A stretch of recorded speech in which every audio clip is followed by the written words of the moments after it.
Hello and welcome to project 20K trade. ये मेरी weekly profit loss report है, बिना किसी झूठ के, बिना किसी फिल्टर के। तो इस हफ्ते मैंने क्या सीखा? इस हफ्ते मैंने सीखा कि मार्केट से जीतना बहुत मुश्किल है, ठीक है, पर उससे ज़्यादा मुश्किल है खुद को कंट्रोल करना, ठीक है। चलिए अपने वीकली प्रॉफिट लॉस रिपोर्ट को रिव्यू करते हैं। तो टोटल 4 दिन ट्रेडिंग हुई। मंडे को गणतंत्र दिवस था, 26 जनवरी को, तो उस दिन शेयर मार्केट बंद था। ट्यूसडे से लेकर फ्राइडे तक ट्रेडिंग हुई है। मैंने 4 दिन ट्रेड किया। चारों दिन में मैंने 3 दिन प्रॉफिट में रखा है अपने आप को, और एक दिन जो था वो मेरा नो प्रॉफिट नो लॉस था। तो ओवरऑल मैं प्रॉफिट में रहा हूँ, और सबसे इंपॉर्टेंट बात ये रही है कि मैंने अपने अकाउंट को ब्लो नहीं किया है। मेरे कहने का मतलब ये कि मैं अपने कैपिटल को प्रोटेक्ट करके चल रहा हूँ। और ये कैसे पॉसिबल हो पाया? ये ऐसे पॉसिबल हो पाया कि मैंने डिसिप्लिन का साथ नहीं छोड़ा, डिसिप्लिन के साथ चल रहा हूँ मैं। स्टार्ट करते हैं।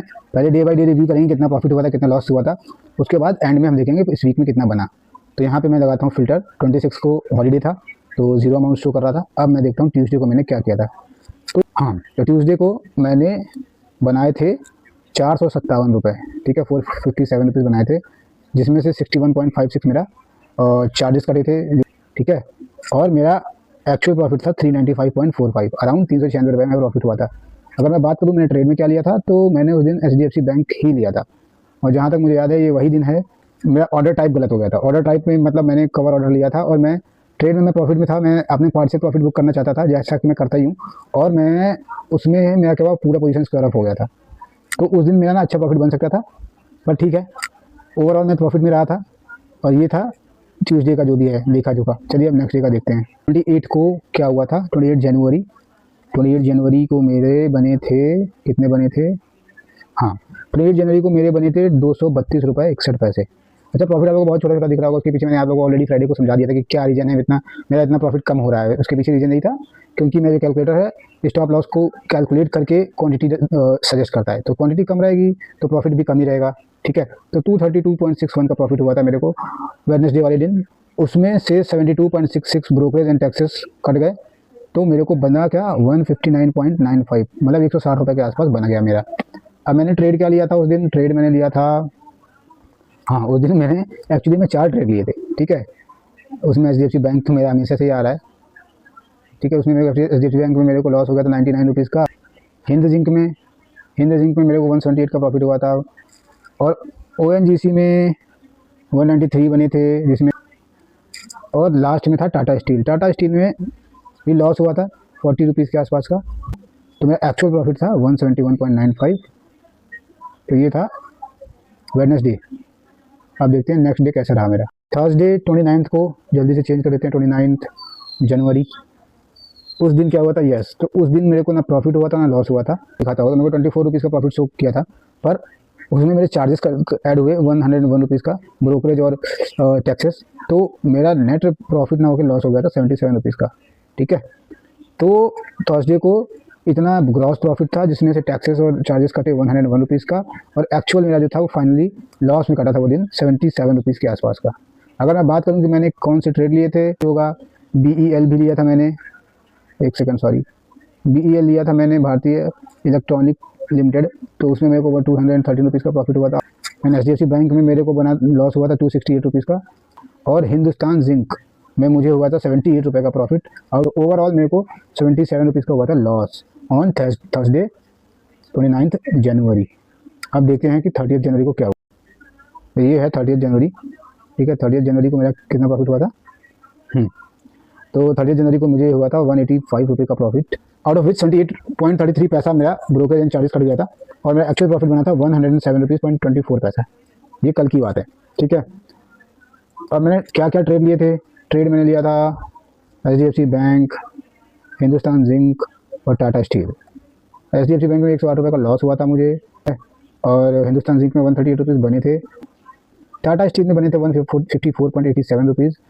तो ओवरऑल मेरे को ब्रोकरेज और चार्जेस हटा के 107 रुपीज़ का प्रॉफिट हुआ।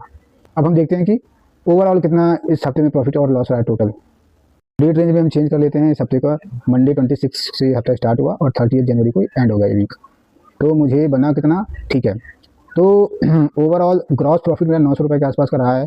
इस 900 रुपये के आसपास से मेरे को 313 रुपये 50 पैसे का कट गया है ब्रोकरेज और एक्चुअल प्रॉफिट मुझे बना है 585 रुपीज़ एंड 51 पैसा।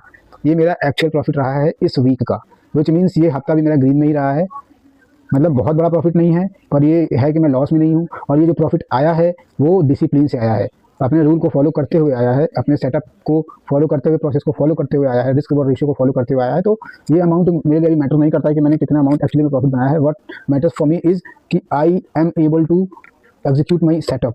मैं प्रोसेस को फॉलो कर पा रहा हूँ, मेरा जो पेशेंस है वो मुझे हेल्प कर रहा है ये सब करने में। तो आई एम हैप्पी कि मैं इस हफ्ते 586 रुपये के आसपास बना पाया। अगर मैं बात करूँ ओवरऑल अभी तक मैंने इस जब से मेरी जर्नी स्टार्ट हुई है मैंने कितना कमा लिया है, तो मैं एक बार डेट रेंज चेंज कर लेता हूँ। मैंने 3rd वीक ऑफ जनवरी से अपनी जर्नी स्टार्ट की थी, 19 तारीख को जो मैंने चेंज कर दिया, 30 तारीख को ये अभी जो लास्ट वीक ख़त्म हुआ है। तो ओवरऑल ये रहा मेरा। ओवरऑल मेरे को 2500 रुपये का बना है अभी तक प्रॉफिट, ठीक है, जिसमें से 845 रुपये के आसपास मेरा ब्रोकरेज कट गया है। और मेरा फाइनल प्रॉफिट जो मुझे अभी तक मेरे पास है वो है 1687 रुपये 25 पैसा, ठीक है। तो बढ़िया है, प्रॉफिट अच्छा है, 2 हफ्ते में इतना बन गया मेरा कैपिटल बहुत छोटा है जिसकी वजह से मेरे को अमाउंट कम दिख रहा है। अभी 20,000 है, अगर यही 2 लाख होता तो ये 16,800 कुछ रुपये होता है। 2 हफ्ते में 16,800 कुछ रुपये आपको बहुत अच्छा अमाउंट लगता है। तो कैपिटल के हिसाब से मैं देखूँ तो मेरा बहुत अच्छा प्रॉफिट है 2 हफ्ते में, और ये अच्छी ग्रोथ है। ये सबसे बड़ी बात यह है कि ये ग्रोथ प्रोसेस को फॉलो करते हुए आई है, रैंडम ट्रेडिंग करते हुए नहीं आई है, या क्या बोलते हैं इम्पल्सिव ट्रेडिंग करते हुए नहीं आई है, ठीक है। तो बिगेस्ट थिंग इज़ कि प्रोसेस को फॉलो करते हुए अगर मैं ग्रीन में हूँ तो वो बहुत सही चीज़ है, और मैं ऐसे ही अपने प्रोसेस को फॉलो करता रहूँगा। तो ऐसा नहीं रहा कि ये हफ्ते में सब कुछ पॉजिटिव हुआ मेरे साथ, तो मैंने गलतियाँ भी करी हैं। गलती क्या करी है मैंने एक ही स्टॉक पे भरोसा किया, मतलब बहुत ज़्यादा भरोसा कर दिया एक स्टॉक पे लगातार, और वो स्टॉक था HDFC बैंक। तो उस पर बार बार भरोसा करने का ये हुआ कि मेरे को लास्ट 3 डेज से उस पर लॉस ही हो रहा है, ठीक है। तो मैं उसके लिए नेक्स्ट वीक कुछ एक प्लान कर रहा हूँ, थोड़ा सा अपने स्टॉक फिल्टर करने के तरीके में थोड़ा सा बदलाव करने वाला हूँ। फिर मैं आप लोग को दिखाऊंगा कैसे, मतलब वो आपको भी वीक्स में आप लोगों को मैं एक्सप्लेन करूँगा, ठीक है। तो मुझे यही समझ में आया है कि मार्केट किसी का फ्रेंड नहीं है, ठीक है। कोई स्टॉक या कोई भी, अगर आप चाहो किसी पर्टिकुलर स्टॉक पे या किसी पर्टिकुलर इंडाइसेस पे रोज प्रॉफिट करो, तो ऐसा संभव नहीं है, ठीक है। कि आपको लगेगा HDFC बैंक से तो मैं प्रॉफिट कर ही लेता हूँ, या मैं निफ्टी 50 से या किसी स्टॉक से प्रॉफिट, वो तो मेरा गो टू स्टॉक है, तो ऐसा कुछ नहीं होता, ठीक है। आपको अपने प्रोसेस को फॉलो करना है। अगर वो सेटअप में आ रहा है तो लो, नहीं आ रहा है तो मत लो, ठीक है। तो ये मेरी मिस्टेक थी जो मैं जिससे लर्निंग ले रहा हूँ। ये बात कर ली हमने, तो अब ये बात कर लेते हैं कि इस हफ्ते मेरी विक्ट्री विनिंग फैक्टर्स। तो इस हफ्ते सबसे बड़ा जीत प्रॉफिट नहीं था मेरे लिए कि मैंने बहुत ज़्यादा प्रॉफिट किया या प्रॉफिट कर लिया। मेरे लिए सबसे बड़ी जीत थी मैं लॉस को एक्सेप्ट कर पा रहा हूँ बिना पैनिक के, बिना ऐसा कि अरे यार लॉस हो रहा है अब क्या करूँ, अरे यार इसमें स्टॉक लॉस हो रहा है कैसे क्या करूँ। तो मैं पैनिक नहीं हो रहा था, मेरे को समझ में आ रहा था कि ये लॉस होने वाला है, तो मैं उसको ले रहा था, और मेरे सेटअप के थ्रू अगर लॉस या प्रॉफिट हो रहा था तो मैं उसको एक्सेप्ट कर पा रहा था। तो ये मेरे लिए सबसे बड़ा विन था, ठीक है। और क्या था, मैं पार्शियल प्रॉफिट बुकिंग कर पा रहा था। मेरे को पता था कि मैं देख रहा था, मेरे को लग रहा था कि यहाँ पे मुझे अपनी कुछ क्वांटिटी हटा देनी चाहिए, प्रॉफिट बुक करना चाहिए पार्शियल, तो मैं वो कर पा रहा था, ठीक है। और स्टॉप लॉस को मैं उस हिसाब से ट्रिम कर पा रहा था। तो ये एक प्रोसेस जो मैंने सीखा है, ये मेरे लिए, मुझे ऐसा लगता है कि मुझे मेरे लॉस को मिनिमाइज़ कर रहा है। तो ये मेरे लिए विनिंग फैक्टर रहा है इस हफ्ते। देखो मार्केट तो अनप्रिडिक्टेबल है, ये सबको पता है, पर हमारा रिएक्शन जो है एज अ ट्रेडर वो प्रिडिक्टेबल होना चाहिए कि हम क्या करने वाले हैं, ये हमें पता होना चाहिए। रैंडम नहीं होना चाहिए, ये हमें नहीं पता कि हम क्या करने वाले हैं। हमें मार्केट की तरह बिहेव नहीं करना है, हमें अपने बिहेवियर को कांस्टेंट रखना है। हमें पता होना चाहिए कि किस सिनेरियो में हम क्या करने वाले हैं। तो वो चीज़ मैं सीख रहा हूँ और किया है, मैंने कंसिस्टेंटली फॉलो किया ये, और मैं अपने रिएक्शंस को प्रिडिक्ट कर पा रहा था, और मैं अपने आप को उस जोन में रख पा रहा था कि मैं कुछ अनप्रेडिक्टेबल ना कर दूँ। तो वो एक मेरी अच्छी लर्निंग रही है। इस वीक मुझे समझ आया है कि ट्रेडिंग में ज़्यादा पैसे कमाना नहीं है, ठीक है।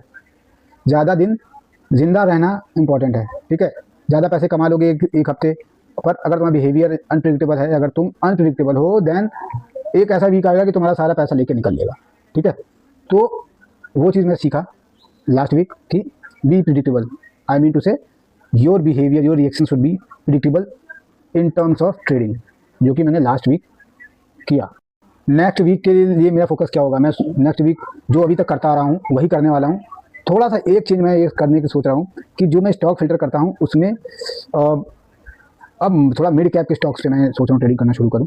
जो लार्ज कैप के स्टॉक्स होते हैं, जो इंडेक्स मूवर होते हैं, such as HDFC bank, Reliance और इन्फोसिस या फिर भारतीय एयरटेल, इन सब पे ट्रेडिंग ना करके मैं मिड रेंज वाले जो स्टॉक्स होते हैं, मिड कैप वाले, उन पे करूँ, जैसे कि हिंदुस्तान जिंक, टाटा स्टील और दूसरे जो भी हैं।